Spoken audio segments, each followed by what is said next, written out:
I think play that, we'll move on to the next speaker. I think the amazing thing about the judgment, it wasn't a judicial analysis of proceedings, it was a political rant by a judge who clearly allowed his own political beliefs to override any serious assessment of the fact that all the allegations that had been thrown against Lutfer had not stood up to detailed cross-examination.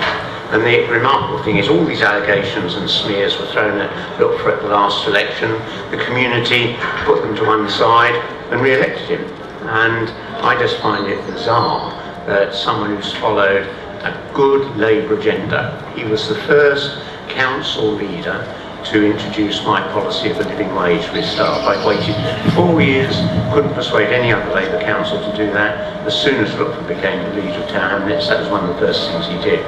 I mean, no other council in Britain has achieved the level of building of affordable homes and homes for rent that Lutfer's been able to do.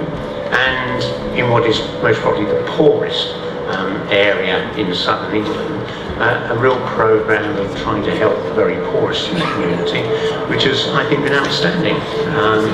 I think the reasons behind all this is there's this huge underlying fear of Islam that's arisen on the back of 9/11, and it's taken up by many of the very most dishonest journalists who've also smeared me and other people. I mean, if you actually look, I mean, people who've been attacking Lutfer are the people who attacked me during minority.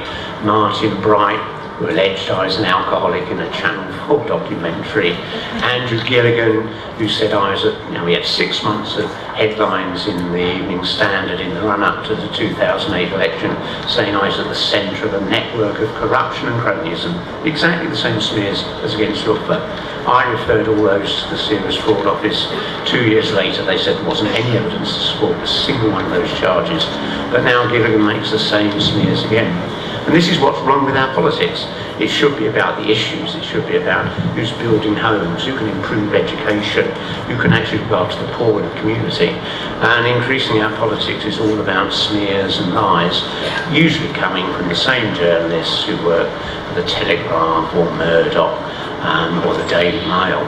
And it stirs up hatred in the same way that 30, 40 years ago it was people from the Caribbean who'd come here on the receiving end of all these smears and so on.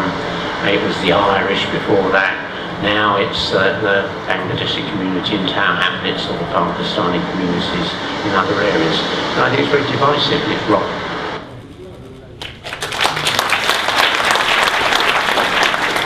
What we